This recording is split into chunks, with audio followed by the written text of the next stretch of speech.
Alright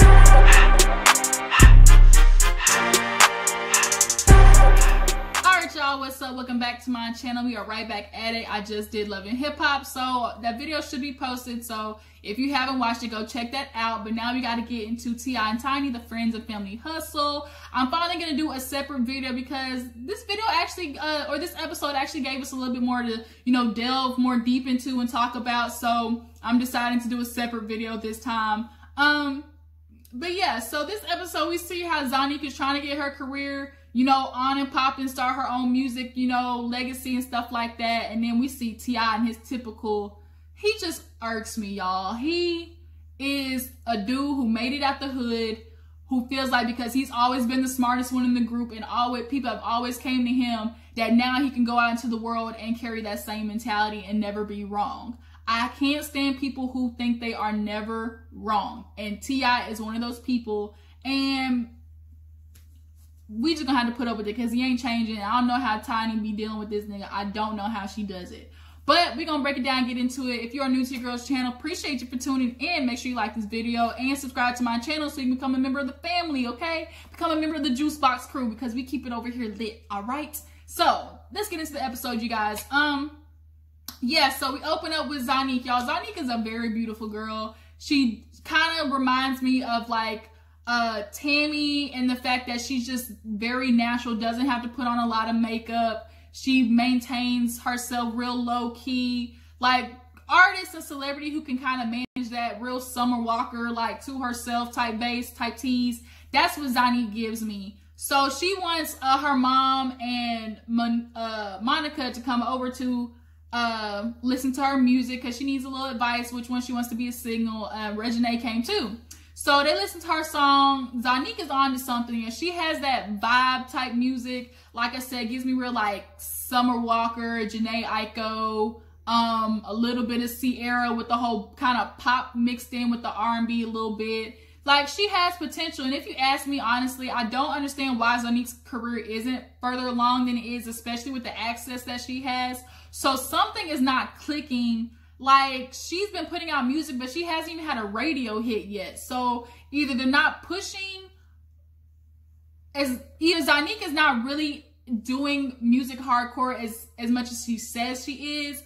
And I believe she does really want it, but she also doesn't have like that, I guess, that extreme grind behind her. As much as she might be a hard worker, I don't think she has the right people next to her to be pushing her. Like, she needs a Deb Antney is what I mean. Like, that's what she needs. But she plays her little music and it's good. Like, she has a good hit. I'm with Monica with saying that her single definitely needs to be Gotta Get Over You. Of course, her mama Tiny likes the Born Winner because I think she just likes the fact that it reminds her of what she wished she could be, which is a boss bitch that stands on her own and doesn't keep running back to T.I.'s old raggedy ass. But, Tiny love that nigga, so I guess we stuck on this situation.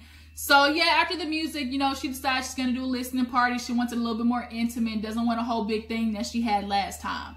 So, we see Toya with her daughter, Rain. Super cute, y'all. That baby is so fortunate that she has eyebrows this early because a lot of, babies, you can tell what kind of facial features they're going to have or if they're going to have like eyebrows or whatever, because typically babies' eyebrows be really like light, really scarce hairs. But this baby, I'm telling you, she eyebrows on fleek, okay? I love Rain, super cute. And her mom was talking to her sister. Toya was talking to her sister. I think it was her name, Beatty or something like that. And she's like, yeah, I'm trying to get Rain to sleep in her own bed, but look at this. She's like, Rain, you want to sleep in your big girl bed? She's like, no. And it's like, girl, you got to start early. Like, my sister, she just had her baby, and that's what she's doing now. Like, my brother-in-law, he wants her to, like, when she starts crying, he's like, just put her in the bed. My sister's like, hell no, because then she's going to get in the bed and get stuck there. We're not going to do it. So she's going to have to cry it out. But Toya ends up talking to Beatty about their dad. Toya is really stuck in this whole dad situation. And I get it. I understand sometimes you have tumultuous relationship with your parents, a little bit about me. Like, I kind of have a tumultuous relationship with my dad as well because I'm a kid of divorce. So obviously you can imagine how that is, especially going through it in high school and how that can affect your relationship with your parents. So I get where you're Toya in this kind of back and forth battle in her head. It's like, do I want to forge this relationship, or do I just kind of like fall back and, you know, let it be what it is? So, yeah, she's going to go to Louisiana because she has the trial for her brother's murder case. And BD's telling her basically like, look, you know, I've kind of been talking to him a lot more. So I think you should talk to him because, you know, that's what Red told her too. So, Latoya and Tommy, y'all, Tommy has got to be the baby boy of the group. He has got, I don't know, but he is just giving me like baby boy vibes because the way he throws tantrums sometimes does not make any sense. So him and Latoya go out, you know, clothes shopping for their baby or whatever. And of course she's talking about they want to do the counseling thing. So if you want to do this counseling, y'all decided y'all want to do this.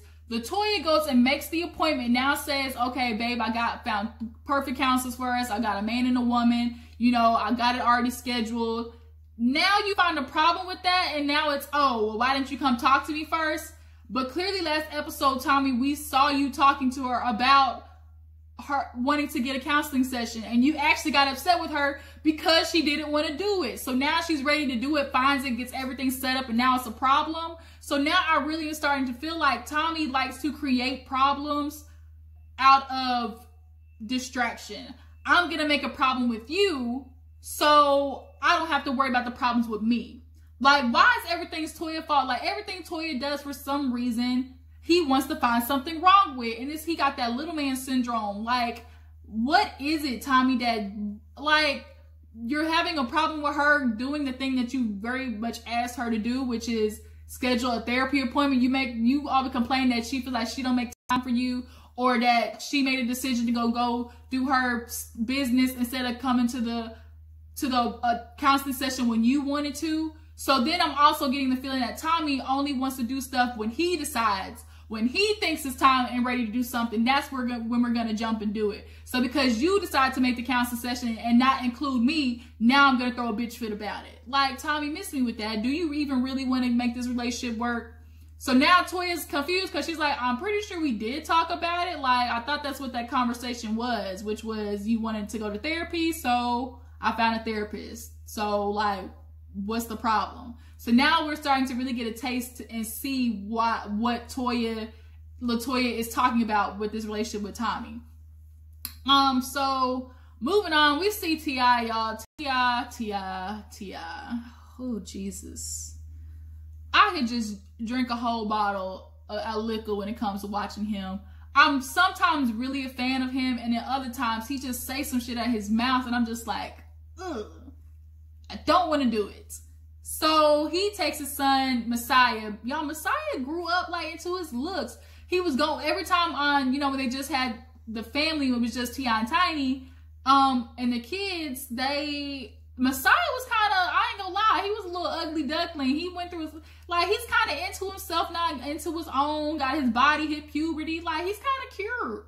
He's a little cute, got a little look something, and he's not one of those actually flamboyant niggas. Like, he keep to himself. Like, I dig Messiah. So then he takes Messiah with him to his business meetings. He feels like, you know, he wants to show his kids the rope. And so now we're seeing the beginning of Expeditiously, his podcast, because we all know T.I made it very famous, you know, when he told Kodak he needed to get together expeditiously. So he made, you know, he capitalized on that. Can't blame him. So now he's going to talk to Tiny about joining him on the podcast. So we see this really cute moment where Tiny's talking to Arishaw. Eris is so cute. You cannot watch that girl and not get baby fever. She is just the cutest freaking thing with her little light bright self. Y'all, she was doing the letters. She's like, H. And she's like, yes, that's my name. And she's like, yeah. So then T.I comes in. Was like, I'm gonna get a snack. She's like, I'm getting a snack, mommy. Like, y'all, that girl's so cute. Then that whole Easter egg debate where she's like, oh, you know, when it is Easter, you know, the rabbit's gonna lay the Easter eggs. And of course, T.I want to spoil the moment, and she shut his mouth up talking about, no. And she's like, he said, this is why I need a podcast, because we're spreading all this bullshit about rabbits laying Easter eggs. We can't have our children out here like this. So then, you know, he invites Tiny on, I guess, for the first episode of Expeditiously. And she's like, you know, I got some things to say, you know, relationship, money. And she knows already where this is going to go because they very much do have opposite viewpoints on things. But the problem is, I think T.I is like a dog with a bone. Like when he feels something or where like that's his thought, he's never going to be open to hearing anything else besides what is in his head, which is the most annoying thing about him. Like, it's okay to be a person that stands firm in their thoughts and their opinions, but you also need to be a person that's open to understanding that maybe my opinion might not be right. So yeah, she's gonna go on there and she just knows one day his mouth is gonna get him caught up, and sure enough it did. This was excellent foreshadowing. So we see Zonnique going around to the club, you know, trying to find a venue for her listening party, and Tiny's kind of being a little, you know, more worried about how she wants it, the vibe that she's expecting, like, oh, it should be a party, a lot more people. And Zonnique's purpose for the listening party is more of, I need real opinions. I want people to not just be here to party, but listen to my music and give me advice. And at the same time, we see T.I talking to some of his mates of Messiah about how, you know, Zonnique kind of in her beginning of her career was kind of doing what most girls do, which is talk about money, sex, cars, you know, living the life. And, you know, for him, is obviously it's going to be hard as a daughter. He's like, okay, if you're going to talk about sex, then how are you going to talk about sex? Which I get that. Sometimes we can't just pull out the whole Megan Thee Stallion thing, which I'm a fan of hers. And, you know, we can appreciate that she's a woman who is sexually liberated. But sometimes, like, that's not always the vibe, you know? Like, sometimes it ain't always got to be so blatantly out there the way we talk about sex, you know? I feel like that for men as well. Like, sometimes we can talk about, you know, intimacy in the way that Janet Jackson does, you know, pleasure principle, you know, for all you people who know the old music. I'm only in my 20s and I'll be rocking, you know, the Janet Jacksons and like the oldies for real. So I get what he's trying to say, but you know, Neek got to do her own thing. He want to be mad, oh, you know, Neek never listens to me. You know, what do I know? Then he be killing the way he talk. What do I know? She doesn't want my advice. She want to go to Tiny and her advice. You know, I would write her a song, but she only wants to push what she want to push. And it's like, of course Zonnique is going to go to her mom because she's a female. That's her opinion. Like, she's going to be able to relate to her a little bit more, T.I, because they are females in this situation. So yeah, you're just gonna have to take the back seat on that one. But yeah, Zonnique finally finalizes that. So we see Latoya and Tommi finally get to their counseling session, and you can really start to see, like, if this is gonna go downhill, it's gonna be because Tommy's not gonna want to change. That's what it is. So they start talking, and Toya, her frustrations were, you know, sometimes I kind of feel like I'm kind of trying to find a place in his life. Of course, when they first got together, it was about his daughter. Then, because he's not home, you know, him going back to Texas for his family and for his job, that's another thing on the list. Then it's like, okay, his other, you know, obligations, and then it's me. So then it's like, okay, then now his mom dies, and then you don't want to be an asshole as a wife trying to ask for your needs, because you're trying to be sympathetic to the fact that he just lost his mom. So, like, she's constantly fighting for a place in his life. And, you know, the woman was very, you know, she was very good in seeing the fact that Latoya just needs validation, and Tommi doesn't do that enough for her, obviously. And the fact that it's like, sometimes as men, y'all forget to just thank women for what they do, just the little things. You know what, baby, thank you, you know, that you handled the girls today. I really appreciate that. Instead of doing the shit that Tommi is, which is, oh, I'm going to complain that we ain't on time and threaten to leave you and cause a fuss. But instead of, oh, we're late because of you, how about you get your ass in there helping with the kids? If you see she's running behind and she ain't ready herself, how about you be like, you know what, babe, I'll get the girls dressed while you go handle your thing and get ready. You know? So now, you know, the man, I really like the fact that she chose like a couple in this situation so they can kind of get both sides. And so Tommi, one of his issues is time management for Latoya. He feels like she's always late. You know, I don't like that. And I'm like, that's an issue for you, but okay. Like, there's kind of like, it just didn't seem, it seemed like a real surface level problem. So that right there kind of makes me seem like, because Toya sometimes expresses her grievances with him, it's kind of like, well, if you're going to find a problem with me, I'm going to find a problem with you kind of situation. So, when she kind of expressed her feelings about, you know, the whole thing about him and time management, he was ready to defend himself immediately. Like, and the therapist was like, you know, you can't react, you gotta respond. And the way he did when she said that was immediately to react. Well, babe, I do help you with the kids, you know, but I just do, you do their hair and stuff like that. And the counselor had to stop and be like, wait, stop. What did you hear her say?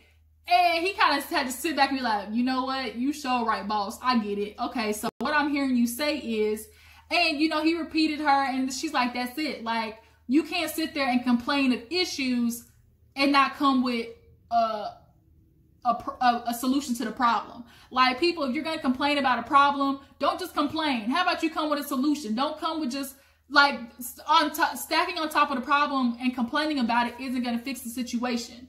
So they gave them homework of deciding what they think the other person would say is their, I think, most grievances about the, you know, their spouse or whatever. So they're going to come back the next time and talk about that. But you can just really kind of see Latoya is holding in a lot. She is doing the typical woman thing, which is I'm going to suppress my emotions because I love my husband. And I'm going to handle everything because I'm superwoman. And that superwoman syndrome, you know, I've been watching a lot of therapizing shows. Love Goes on OWN. If you haven't watched it, it's really good. But you can just kind of see like a lot of black women too will have superwoman syndrome. I'm going to handle it all. I'm going to do it on my own. And I'm going to do it because I love my husband. And you just keep taking it. And at the end of the day, like, you gonna burst one day, okay? So then we finally get to the podcast with T.I and Tiny. And that shit annoyed me, okay? Because immediately we see how T.I is always men versus woman. And a woman wants from a man. And the only time a woman, you know, is gonna date down is out of convenience. And then in his confessional, he made me trip because he was like, oh, you know, people are always gonna know what I say. You know, everybody's gonna have opinions. But, you know, the good thing about opinions is they can't be proven wrong or right. And I'm like, the fuck they can? Just because you have an opinion, you can't have an opinion based on fallacies and lies and then throw it out there to the world as factual. No, yes, opinions can be proven right or wrong. And that's why I think T.I gets himself in so much trouble. It's just because you think your opinions are right. You think nobody can tell you anything otherwise, which is why you got caught up in the situation you did with Deja. So now Tiny, you can see the whole time is just like, oh, I can't stand this man. But she loves him, so she gonna put up with his ass, even though, like, he's done some dirty stuff to her. Especially the fact that he's like, oh, you know, women gonna do it because they want half. And, you know, if we're gonna be in a relationship together, then half of that sex box is mine. It's like, he's like, oh, what you mean giving it to me? Yeah, I ain't gotta have sex with you. When I have sex with you, I am giving it to you. You ain't just gonna take it from me because I'm your wife. Like, the fuck? So then, he's like, oh, you know, women gonna leave with half. You know, Wendy's husband, the only one who really got that right. How about you ask Mary J. Blige? How about you ask her, T.I., since you want to say only women gonna take half what men got? Mary J. Blige ain't thinking that same sentiment when she out there struggling because her nigga done took 80 grand a month from her. The hell? There was a cute little scene where the girl did like little aerial yoga and stuff like that. That was real cute. We see Monica, you know, talking about how she's trying to get her mind right after the divorce and stuff like that. I really like Monica and her kind of soft-spoken self. We see Zonnique's listening party and everybody's vibing with the music. Everybody agrees Zonnique has really great taste in her and she's kind of figuring out her own. I really agree that Gotta Get Over You is her single. She should let it go. But Tiny, of course, wants that Born Winner type vibe. And, you know, I guess towards the end of the episode, she goes to see Monica and Tiny to, I guess, tally up the votes. And basically it was kind of even-kiltered. And she's just going to release them both and kind of see which one takes off. I think, yeah, you might want to listen to, even though Tiny got some catalog, I think when it comes to, like, getting singles and stuff like that, because Monica said it best right. She's like, I put stuff out there and people said Commitment wasn't going to take off. And then Commitment ended up being #1. So, like, you just never know. But I think Zonnique really has to find a new lane and avenue to try and push her music out there because there's no way she shouldn't have popped off by now, especially being Tiny and T.I.'s daughter and the things that are opened up to her. Like, girl, where are we missing? Like, you got to figure that part out. But yeah, I think that was the episode, end of the episode that, you know, they're actually. So y'all tell me what you thought about it. How do you feel Latoya and Tommi's relationship is? Am I tripping, or does Tommi just feel like he wants to make a problem out of little things? In regards to Tiny and T.I and his thoughts on, you know, females and relationships, do y'all think T.I really know what it is? Like, I think he got that smart hood nigga syndrome where it's like, I've been the one to go to in the hood, so, you know, I'm gonna go out in the world and everybody gonna think I'm right here too. And it's like, nigga, get over yourself. Like, T.I really got an inflated ego. And Tiny, you don't be making it no better when he gets to go on the street and do all the fuck shit he do, and you gonna take his ass back. Ooh, Lord, I can't. Ooh, Tiny, I pray for you, child. But yeah, that was the episode, you guys. I thank you for tuning in. Before you go, don't forget to like this video, subscribe to my channel. I'll catch y'all later. Deuces.